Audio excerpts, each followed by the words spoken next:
Hello दोस्तों, मैं ज्ञानम क्लासेस बूंदी से राजकुमार चौधरी और आज हम पढ़ेंगे राजस्थान के लोक देवताओं के बारे में। किसके बारे में पढ़ेंगे भाई? राजस्थान के लोक देवताओं के बारे में पढ़ेंगे। जो राजस्थान के लोक देवता थे, क्या थे? राजस्थान के जो लोक देवता थे उनमें वो लोग थे जो इस धरती पर उत्कृष्ट परोपकार, बलिदान और सेवा भाव के जो कार्य करते थे, ऐसे महापुरुषों को राजस्थान में लोक देवताओं की श्रेणी में लिया जाता है या राजस्थान में लोक देवता कहा जाता है जो परोपकार व उत्कृष्ट के कार्य करते थे। ठीक है, राजस्थान के लोक देवताओं में सबसे प्रमुख है पंच पीर आते हैं। क्या आते हैं? पंच पीर। जो राजस्थान में लोक देवता थे, इनमें 5 लोक देवता ऐसे थे। उन 5 लोक देवताओं को पंच पीरों के नाम से जाना जाता था और पंच पीरों में प्रमुख थे पाबू जी। पहले थे पाबू जी, दूसरे थे हड़बू जी। कौन थे? पाबू जी, हड़बू जी, राम देव जी। कौन थे भाई? पाबू जी, हड़बू जी, रामदेव जी और थे गोगा जी। कौन थे? गोगा जी तथा 5वें थे मेहा मांगलिया जी। कौन थे भाई? मेहा मांगलिया जी। कौन थे? मेहा मांगलिया जी। ये 5 लोक देवता ऐसे लोक देवता थे जो सभी मारवाड़ से संबंधित थे। किससे संबंधित है? मारवाड़ से संबंधित है। और इन लोक देवताओं को मारवाड़ के पंच पीर या राजस्थान के पंच पीर कहा जाता है।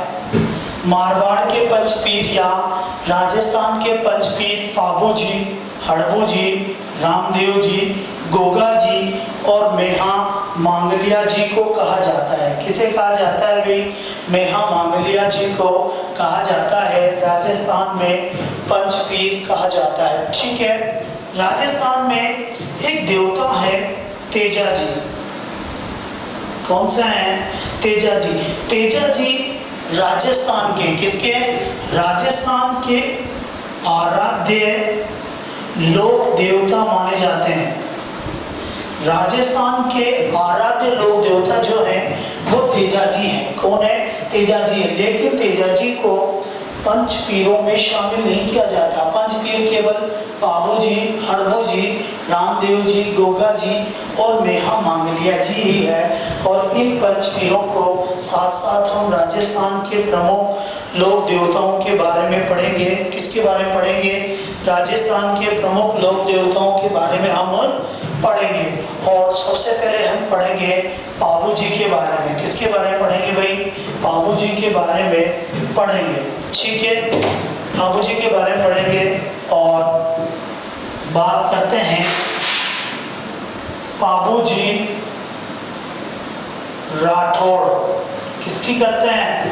पाबू जी राठौड़ की। पाबू जी जो राठौड़ थे ये मारवाड़ में राठौड़ वंश से संबंधित है। किससे संबंधित है?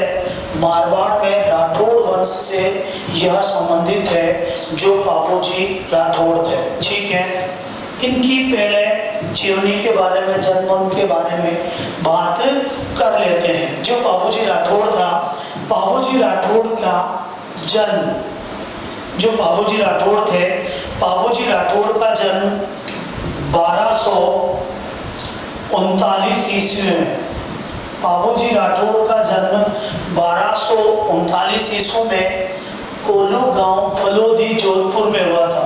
स्थान क्या था? गांव का स्थान कोलो गांव फलोदी जोधपुर। क्या कहाँ हुआ था? पाबू जी राठौड़ वंश से संबंधित है। मारवाड़ के राठौड़ वंश से संबंधित है। और राव सिंह के एक भाई थे बूढ़ा जी, और बूढ़ो जी के एक भाई थे। राव सिंह के पुत्र थे बूढ़ो जी और बूढ़ो जी के भाई थे पाबू जी राठौड़। ठीक है, और उसी से संबंधित है राठौड़ वंश से संबंधित है। कौन? बाबूजी राठौड़। ठीक है, जो बाबूजी राठौड़ थे इनके पिता वगैरह का नाम भी पूछ लिया जाता है, माता का नाम पूछ लिया जाता है। तो बाबूजी राठौड़ के पिता, माता वो पत्नी का नाम भी पूछ लिया जाता है। किसका नाम? माता, पिता व पत्नी का नाम भी पूछ लिया जाता है। ठीक है, तो बाबूजी राठौड़ के जो पिता थे वो धांधल जी राठौड़ थे। कौन थे? धांधल जी राठौड़ थे। कौन थे भाई?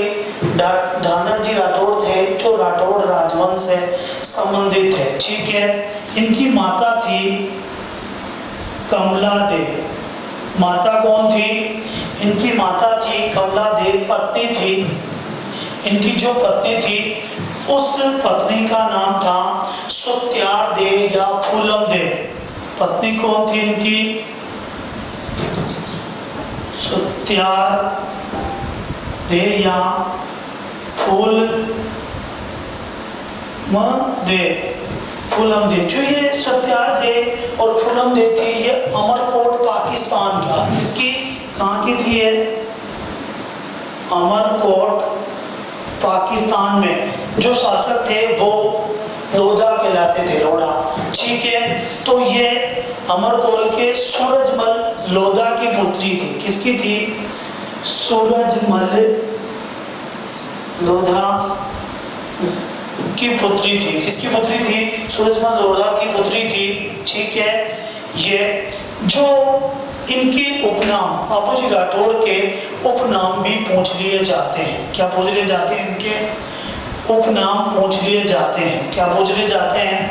उपनाम पूछ लिए जाते हैं। इन्हें लक्ष्मण का अवतार कहा जाता है। क्या कहा जाता है इन्हें?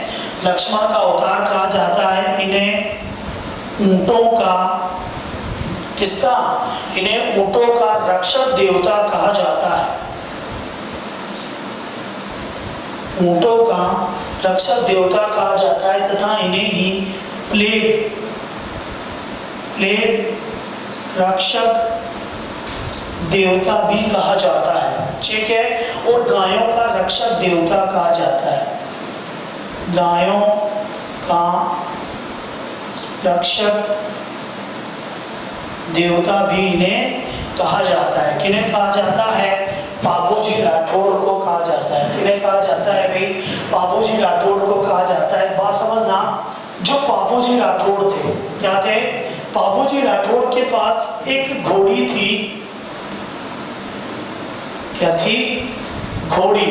और इनकी घोड़ी का नाम था केसर कालमी। क्या नाम था इनकी घोड़ी का? इनकी घोड़ी का नाम था केसर कालमी। क्या नाम था भाई? केसर कालमी नामक घोड़ी थी। और जो केसर कामली घोड़ी थी ना, ये बाबूजी राठौड़ को केसर कामली घोड़ी एक महिला थी जिसका नाम था देवली चारणी। इस देवली चारणी ने बाबूजी को ये घोड़ी प्रदान की थी। कौन सी घोड़ी प्रदान की थी? बाबूजी राठौड़ को ये घोड़ी प्रदान की थी जो केसर कामली घोड़ी थी। ये बहुत ही प्रसिद्ध घोड़ी थी केसर कामली घोड़ी।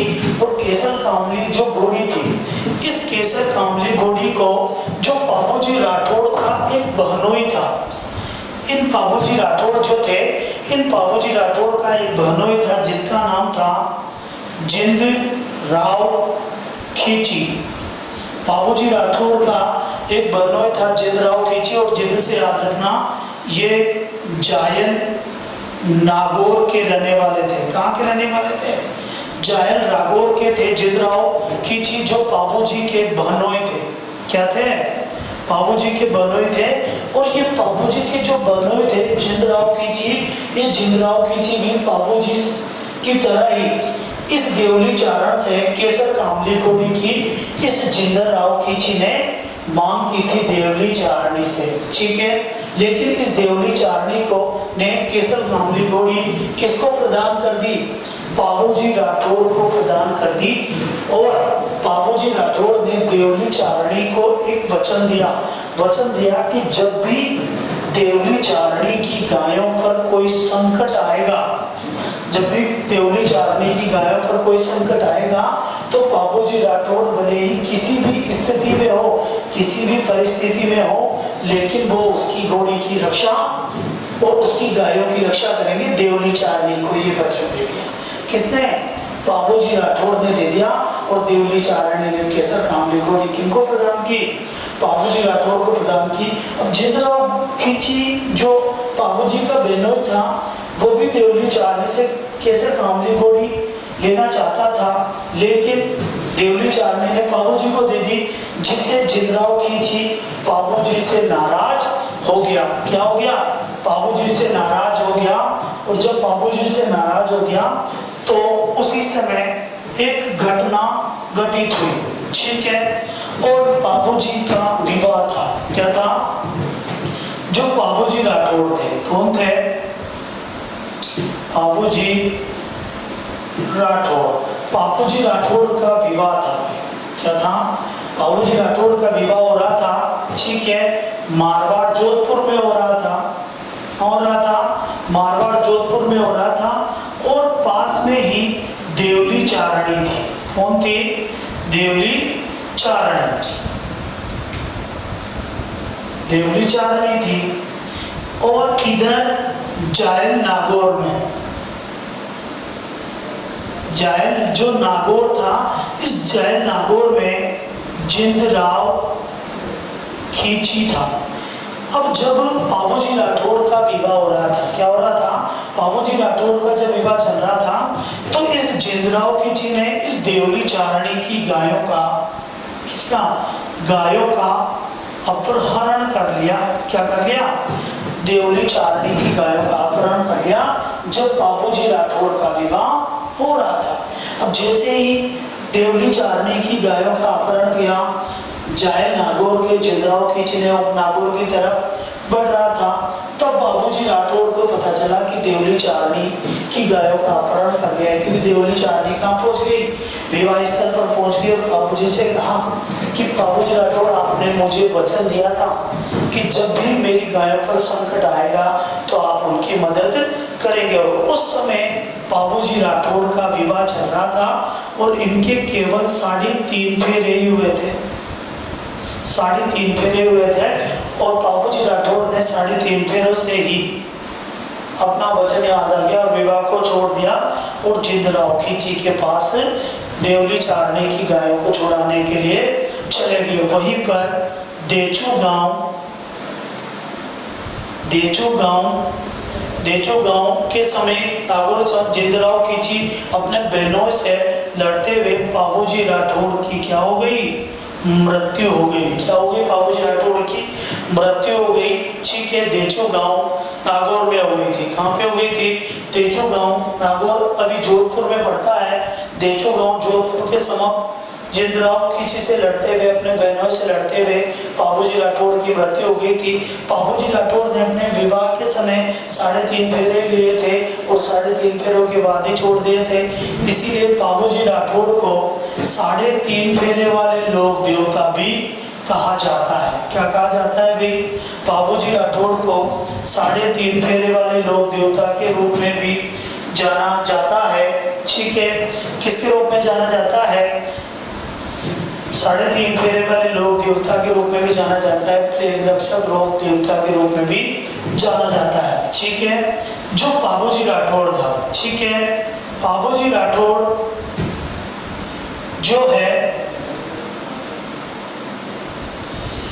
जो बाबूजी राठौड़ थे, इन बाबूजी राठौड़ का जो मंदिर है, बाबूजी राठौड़ का जो मंदिर बना हुआ है, ये कोल्लू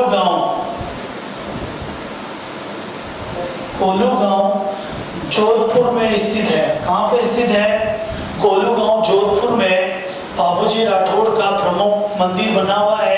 और यहीं पर मंदिर में बाबूजी राठौड़ का प्रमुख मंदिर बना हुआ है, यहीं पर इनका मेला लगता है। कोलू गांव जोधपुर में जो इनका प्रमुख मंदिर है, यहीं पर चैत्र अमावस्या के दिन, किसके दिन? चैत्र अमावस्या के दिन बाबूजी राठौड़ का मेला लगता है। जो बाबूजी राठौड़ का जो मेला है, बाबूजी राठौड़ का जो मेला है, इस बाबूजी राठौड़ के मेले में, बाबूजी राठौड़ का जो मेला है, उस मेले में जो प्रमुख मंदिर में लगता है, उस मंदिर में बाबूजी की भाला लिए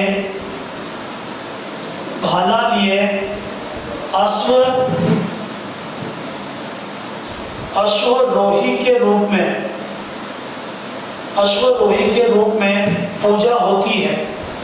यानी जो बाबूजी है, बाबूजी के मंदिर में भाला लिए अश्वरोही के रूप में बाबूजी राठौड़ की पूजा होती है। प्रमुख मंदिर कोलू गांव जोधपुर में बना हुआ है। मेला लगता है चैत्र अमावस्या को कोलू गांव फलोदी में ही लगता है। ठीक है, फलोदी जोधपुर में ही लगता है, कोलू गांव फलोदी जोधपुर में लगता है। बाबूजी के मंदिर में भाला लिए अश्वरोही होते हैं तथा बाबूजी को 3.5 फेरे वाले लोक देवता के रूप में पूजा जाता है। किसके रूप में पूजा जाता है? 3.5 फेरे वाले लोक देवता के रूप में पूजा जाता है। जो बाबूजी राठौड़ थे, बाबूजी राठौड़ ने मारवाड़ क्षेत्र में सर्वप्रथम ऊंट लाए थे। मारवाड़ क्षेत्र में सर्वप्रथम ऊंट लाने का श्रेय बाबूजी राठौड़ को दिया जाता है। बाबूजी मारवाड़ क्षेत्र में सबसे पहले ऊंट लाने का श्रेय किसे दिया जाता है? बाबूजी राठौड़ को दिया जाता है। इसीलिए जो ऊंट पालक जाति है रायका या रेबारी, ऊंट पालक जो जाति है रायका या रेबारी, ये रायका या रेबारी जाति के आराध्य देवता हैं। जो बाबूजी राठौड़ है, ये ऊंट पालक जाति रायका या रेबारी जाति के आराध्य देवता है, क्योंकि मारवाड़ में सर्वप्रथम ऊंट लाने का श्रेय बाबूजी राठौड़ को दिया जाता है। किसको दिया जाता है? बाबूजी राठौड़ को दिया जाता है ऊंट लाने का श्रेय। जब ये बाबूजी राठौड़ बड़े वीर थे और गायों की रक्षा के लिए, किसके लिए? गायों की रक्षा के लिए इन्होंने बहुत सारे युद्ध किए थे। इन्होंने गायों की रक्षा के लिए पाकिस्तान में मुल्तान प्रांत का एक शासक था। पाकिस्तान में मुल्तान प्रांत का एक शासक था जिसका नाम था दूधा सूमरा। और ये दूधा सूमरा जब राजस्थान मारवाड़ में गायों को चुरा कर ले जा रहा था, तो उस समय बाबूजी राठौड़ ने गायों की रक्षा के लिए पाकिस्तान मुल्तान के शासक दूधा सूमरा को पराजित किया था।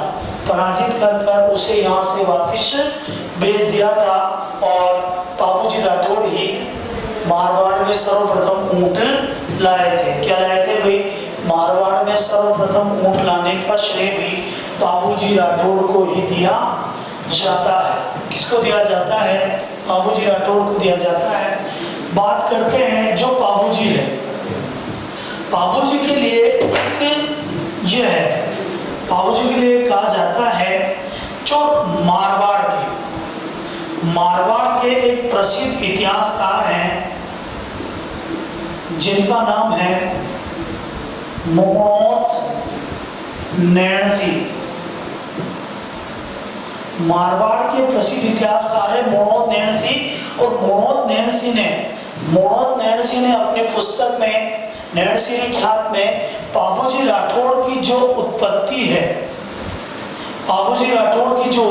है, ये अप्सरा के गर्भ से बताइए। अप्सरा के गर्भ से बाबूजी राठौड़ की उत्पत्ति बताई है मारवाड़ के प्रसिद्ध लेखक मोहनोत नैणसी ने अपनी प्रसिद्ध पुस्तक नैण सीरी ख्यात में बताई है। किसमें बताई है? नैण सीरी ख्यात में बताई है। जो पाबूजी राठौड़ है, पाबूजी राठौड़ की फड़ पाबूजी की, पाबूजी राठौड़ की जो फड़ है, पाबूजी राठौड़ की फड़ जानते हो? फड़ किसे कहा जाता है? फड़ बड़े कपड़े पर जो लोक देवताओं के जीवन चरित्र का चित्रण किया जाता है उसे फड़ कहा जाता है। और पाबूजी राठौड़ की जो फड़ है ये राजस्थान में सबसे लोकप्रिय फड़ है। सबसे लोकप्रिय फड़ राजस्थान के देवताओं में सबसे लोकप्रिय फड़ कौन सी है? पाबूजी राठौड़ की फड़ है। कौन सी फड़ है भाई? पाबूजी राठौड़ की फड़ है। और पाबूजी राठौड़ की फड़ को नायक जाति के भोपे, कौन? जो नायक जाति के भोपे होते हैं, ये नायक जाति के भोपे रावण हत्ता वाद्य यंत्र के साथ बांसते हैं। किसके साथ बांसते हैं? रावण हत्ता वाद्य यंत्र के साथ बांसते हैं। रावण हत्ता वाद्य यंत्र के साथ बांसते हैं। तथा जो रावण हत्ता वाद्य यंत्र है उसी में एक और फड़ है रामदेव जी की। बाबा रामदेव जी की फड़ को भी रावण हत्ता वाद्य यंत्र के साथ ही बाजा जाता है। राजस्थान के लोक देवताओं में सबसे लोकप्रिय फड़ पाबूजी राठौड़ की है, जबकि सबसे लंबी फड़ देवनारायण जी की है। किसकी है भाई? सबसे लंबी फड़ लोक देवताओं में सब देवनारायण जी की है। किसकी है? देवनारायण जी की है। अब फड़ को तो नायक जाति के भोपे रावण हत्या के माध्यम से गाए जाते हैं, लेकिन अगर क्वेश्चन आ जाए कि पाबूजी के पावड़े जो होते हैं, क्वेश्चन आ जाए कि पाबूजी के पावड़े यानी इनके गीत, पाबूजी के गीतों को क्या कहा जाएंगे? पावड़े। और क्वेश्चन आ जाए कि पाबूजी के पावड़े कौन से वाद्य यंत्र के साथ गाए जाते हैं? पावड़े यानी होते हैं गीत, यानी पाबूजी के गीत। और पाबूजी के पावड़े माट वाद्य यंत्र के साथ गाए जाते हैं। किसके साथ गाए जाते हैं? माट वाद्य यंत्र के साथ गाए जाते हैं। बात करते हैं पाबूजी के जीवन पर बहुत सारी किताबें लिखी हुई है। क्या लिखी हुई है? पाबूजी के जीवन पर बहुत सारी किताबें लिखी हुई है। ठीक है, तो एक ओसिया मोड़जी थे,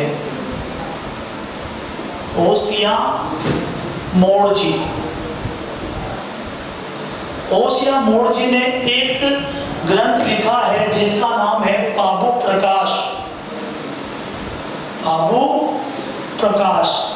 ओसिया मोड़जी द्वारा रचित पाबू प्रकाश में पाबूजी की जीवनी का वर्णन मिलता है। किसका वर्णन मिलता है? पाबूजी की जीवनी किसमें मिलती है? ओसिया मोड़जी द्वारा रचित पाबू प्रकाश में मिलती है। किसमें मिलती है भाई? पाबू प्रकाश में पाबूजी के जीवन चरित्र का वर्णन मिलता है। और पाबूजी के बारे में और सारे ग्रंथ लिखे हैं। एक ग्रंथ है पाबूजीरा सोरठा,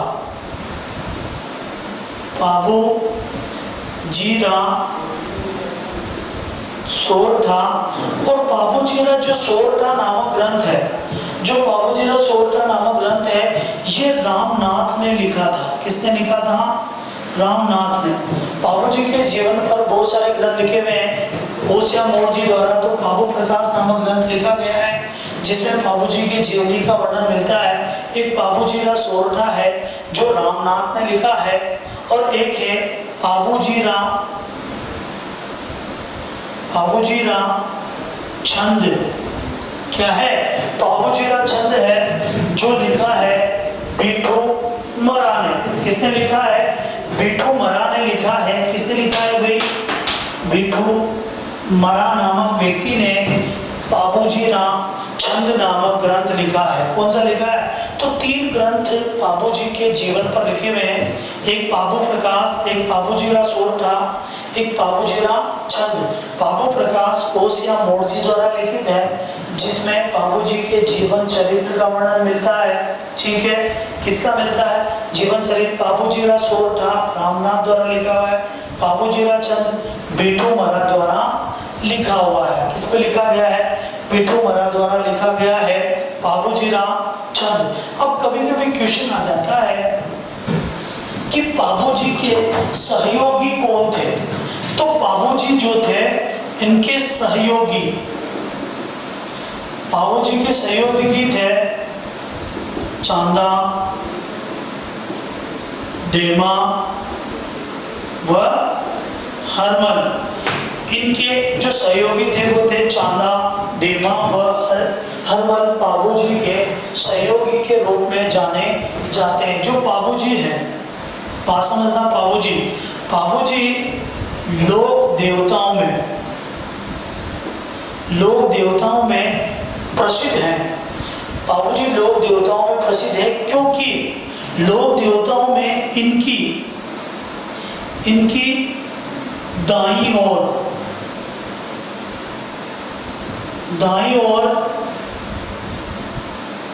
चूंकि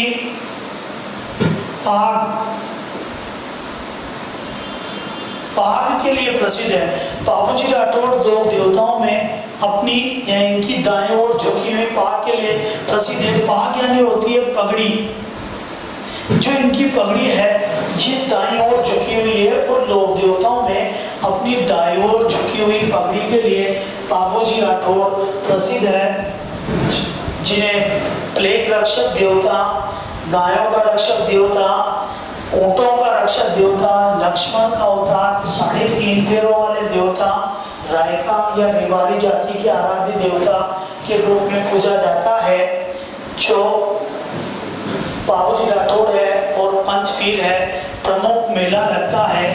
जो इनका मेला लगता है ये चैत्र अमावस्या को लगता है। किसको लगता है? प्रमुख मेला चैत्र अमावस्या को कोल्लू गांव फलोदी जोधपुर में लगता है। कहाँ पे लगता है भाई? कोल्लू गांव फलोदी जोधपुर में लगता है, जहां पर इनका प्रमुख मंदिर है। क्या है? जहां पर इनका प्रमुख मंदिर है वहीं पर इनका प्रमुख मेला लगता है। क्या लगता है? प्रमुख मेला लगता है। कोल्लू गांव फलोदी जोधपुर में लगता है। कहाँ पे लगता है? कोल्लू गांव फलोदी जोधपुर में ही इनका प्रमुख मेला लगता है। ठीक है, अब बात करते हैं दूसरे लोक देवता की। जो पंचपीर है, पंचपीरों में जो दूसरे लोक देवता है वो है हड़बूजी सांखला। कौन है भाई? हड़बू जी सांखला। कौन है? हड़बूजी सांखला। ये भी राजस्थान के पंचपीरों में शामिल है। किसमें शामिल है? ये भी राजस्थान के पंचपीरों में शामिल है। और हड़बूजी सांखला राजपूत थे। क्या थे? सांखला राजपूत थे। हड़बूजी का जो जन्म था, हड़बूजी का जन्म बुढ़ेल नागौर में हुआ था। कहाँ पे हुआ था भाई? बुढ़ेल नागौर में एक सांखला राजपूत परिवार में हुआ था। किसमें हुआ था? सांखला राजपूत परिवार में हुआ था। इनके जो पिता थे, क्या थे? इनके जो पिता थे उनका नाम था मेहाजी सांखला। क्या नाम था? मेहाजी सांखला। ये मौसेरे भाई थे। मौसेरे भाई। जो हड़बूजी सांखला थे ये मौसेरे भाई थे रामदेव जी के। किसके? रामदेव जी के मौसेरे भाई थे। ये क्या थे? रामदेव जी के मौसेरे भाई थे। क्या थे ये? रामदेव जी के मौसेरे भाई थे। ठीक है, किसके मौसेरे भाई थे भाई? रामदेव जी के मौसेरे भाई थे हड़बूजी सांखला। जो रामदेव जी थे, इनके मौसेरे भाई थे और रामदेव जी ने इनको दर्शन देकर, जो रामदेव जी थे, रामदेव जी ने हड़बूजी सांगला को दर्शन दिए थे और इन्हें रत्न कटोरा भेंट किया था। क्या किया था भाई? जो हड़बूजी थे, हड़बूजी को रामदेव जी ने दर्शन दिए थे। किसने दर्शन दिए थे? रामदेव जी ने दर्शन दिए थे और रामदेव जी ने हड़बू जी को रत्न कटोरा भेंट किया था, क्योंकि रामदेव जी के मौसेरे भाई थे कौन? हड़बू जी सांकला थे। कौन थे भाई? हड़बू जी सांकला थे। ये ज्ञाता थे, ज्ञाता थे। हड़बू जी शकुन शास्त्र के ज्ञाता थे, शकुन शास्त्र के ज्ञाता थे। हड़बू जी जो थे ये शकुन शास्त्र के ज्ञाता थे। किसके ज्ञाता थे भाई? शकुन शास्त्र के ज्ञाता थे हड़बू जी सांकला। कौन थे? हड़बू जी सांकला शकुन शास्त्र के ज्ञाता थे तथा इनका जो संबंध है ये जोधपुर राज परिवार से है और जोधपुर से राव जोधा से इनका संबंध है। बात समझना, जब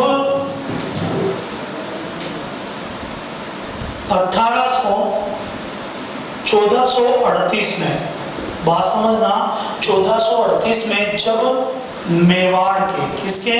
मेवाड़ के राणा कुंभा ने, मेवाड़ के राणा कुंभा ने मारवाड़ के रणमल की, मारवाड़ के रणमल की हत्या कर दी थी और रणमल का एक पुत्र था जिसका नाम था मारवाड़ का राव जोधा। कौन था भाई? राव जोधा था। और महाराणा कुंभा राव जोधा को भी मारना चाहता था। किसको मारना चाहता था? राव जोधा को मारना चाहता था, लेकिन राव जोधा ने भागकर अजमेर के काहुनी गांव में शरण ली थी। किसमें शरण ली थी? अजमेर के काहुनी गांव में शरण ली थी राव जोधा ने भागकर। और इधर महाराणा कुंभा ने मारवाड़ की जो राजधानी थी, जो मारवाड़ की राजधानी थी जिसका नाम था मंडोर, क्या नाम था? मंडोर, और मंडोर पर अधिकार कर लिया था राणा कुंभा ने। किसने कर लिया था? राणा कुंभा ने अधिकार कर लिया था। तो राव जोधा के पास राजधानी मंडोर भी नहीं थी, लेकिन बाद में मारवाड़ और मेवाड़ के मध्य, जो मारवाड़ और मेवाड़ था इसके मध्य 1453 में संधि हो गई थी। एक संधि हो गई थी आवल बावल की संधि। कौन सी संधि हो गई थी? 1453 में मेवाड़ और मारवाड़ के मध्य आवल बावल की संधि हो गई थी, लेकिन फिर भी मंडोर महाराणा कुंभा के ही अधीन था। किसके अधीन था? कुंभा के अधीन था। और बाद में इस संधि के बाद 1459 में राव जोधा ने, किसने? राव जोधा ने जोधपुर नगर की स्थापना की थी। किसकी स्थापना की थी? जोधपुर नगर की स्थापना की थी। और जब राव जोधा ने जोधपुर नगर की स्थापना कर ली थी, लेकिन उसकी जो प्रमुख और प्राचीन राजधानी थी, जो राव जोधा की प्रमुख और प्राचीन जो राजधानी थी जिसका नाम था मंडोर, क्या था? मंडोर। और मंडोर पर राणा कुंभा का अधिकार था। किसका अधिकार था? राणा कुंभा का अधिकार था। और इस मंडोर को जिताने के लिए, इस मंडोर को जिताने में राव जोधा की मदद, किसकी? जिस मंडोर पर कुंभा का अधिकार था, इस मंडोर को जिताने के लिए राव जोधा की मदद हड़बू जी सांकला ने की थी। किसने की थी? हड़बू जी सांकला ने की थी। और हड़बू जी सांकला की मदद से मंडोर जीत ली थी। क्या कर ली थी? मंडोर को जीत लिया था। किसने? राव जोधा ने मंडोर जीत लिया था। राव जोधा ने हड़बू जी सांकला की सहायता से जीत लिया था। और राव जोधा ने हड़बू जी सांकला को मंडोर विजय पर प्रसन्न होकर हड़बू जी सांकला को बेंटी गांव प्रदान किया था। कौन सा गांव? बेंटी गांव प्रदान किया था। कौन सा गांव प्रदान किया था? बेंटी गांव जो फलोदी जोधपुर में पड़ता है। कहाँ पड़ता है? फलोदी जोधपुर में पड़ता है, फलोदी जोधपुर में पड़ता है। और बेंटी गांव फलोदी जोधपुर किसको प्रदान किया था? हड़बूजी सांगला को प्रदान किया था। किसने? राव जोधा ने प्रदान किया था। यानी हड़बूजी जो सांगला थे ये राव जोधा के समकालीन थे। किसके समकालीन थे भाई? राव जोधा के समकालीन थे हड़बूजी सांगला। कौन थे? हड़बूजी सांगला। बात करते हैं इनके हड़बूजी के मंदिर के बारे में। किसके बारे में? हड़बूजी सांगला का मंदिर के बारे में बात करते हैं। किसके बारे में बात करते हैं? मंदिर के बारे में बात करते हैं। मंदिर के बारे में बात करते हैं। ठीक है, मंदिर के बारे में बात करते हैं। तो बात समझना, जो मंदिर है, मंदिर का जो स्थान है, इनका जो प्रमुख मंदिर बना हुआ है, जो हड़बूजी सांगला का प्रमुख मंदिर बना हुआ है, ये बेंटी गांव फलोदी जोधपुर में बना हुआ है। किसमें बना हुआ है? बेंटी गांव फलोदी जोधपुर में बना हुआ है। इनके मंदिर का निर्माण, जो हड़बूजी सांगला है, इनके मंदिर का निर्माण 1721 में, हड़बूजी सांगला के मंदिर का निर्माण 1721 में जोधपुर के अजीत सिंह ने करवाया था। किसने करवाया था?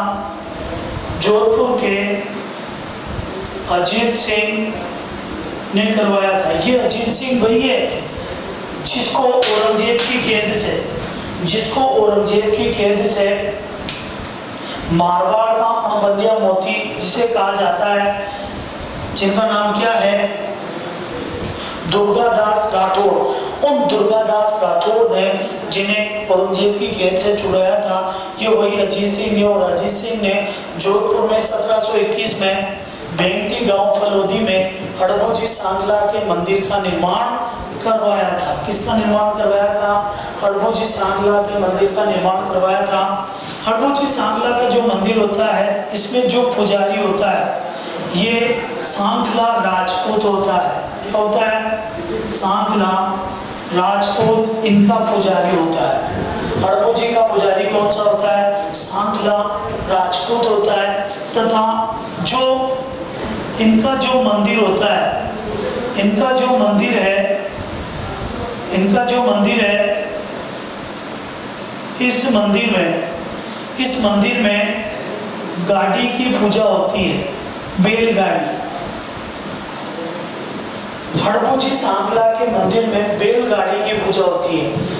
मूर्ति नहीं होती है, केवल लकड़ी की बैलगाड़ी होती है और बैलगाड़ी की पूजा होती है। क्योंकि जो हड़बूजी सांगला थे, हड़बूजी सांगला थे ये पंगु गायों के लिए, किसके लिए?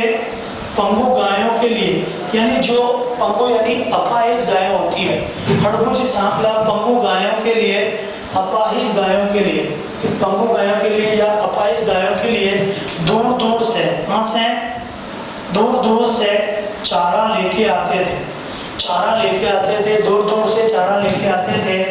इसीलिए इनके मंदिर में केवल गाड़ी की पूजा होती है, बैलगाड़ी की पूजा होती है, कोई मूर्ति नहीं होती है। ठीक है। तथा प्रमुख जो मंदिर है ये कहाँ पे है? बेंटी गांव फलोदी में है। निर्माण किसने करवाया था? 1721 में जोधपुर के अजीत सिंह ने करवाया। पुजारी सांगला राजपूत कहलाता है। इनके मंदिर में बैलगाड़ी की पूजा होती है। किसकी पूजा होती है भाई? बैलगाड़ी की पूजा होती है। मंदिर में कोई मूर्ति नहीं होती है। पुजारी सांगला राजपूत होता है, क्योंकि ये पंगु गायों के लिए दूर दूर से गाय चारा लेकर आते थे। ठीक है। और बैलगाड़ी से इनके मंदिर में पूजा होती है। जन्म आप लोग जानते हो, बुढ़ेल नागौर में इनका जन्म हुआ था। इनके पिता का नाम मेहाजी सांगला था। ये राव जोधा के समकालीन थे। किसके समकालीन थे? राव जोधा के समकालीन थे, समकालीन थे, जिन्हें राव जोधा ने बेंटी गांव फलोदी जोधपुर प्रदान किया था और वहीं पर इनका प्रमुख मंदिर बना हुआ है, क्योंकि हरमोजी सांपला ने राव जोधा को मंडोर जीतने से मदद की थी। आज के लिए काफ़ी है। आज हमने पढ़ लिया राजस्थान के लोक देवताओं में बाबूजी राठौड़ और हरमोजी राठौड़। राजस्थान के लोक देवताओं का जो अगला पाठ आएगा उसमें हम रामदेव जी, गोगा जी, बाकी अन्य लोक देवताओं के बारे में पढ़ेंगे। आज के लिए काफ़ी, लेकिन आप लोग उससे पहले ज्ञानम क्लासेस के चैनल को सब्सक्राइब करें, ST by राजकुमार चैनल को सब्सक्राइब करें तथा बेल आइकन को दबाएं और ज्ञानम क्लासेस से आने वाले अलग अलग वीडियो का आनंद लेते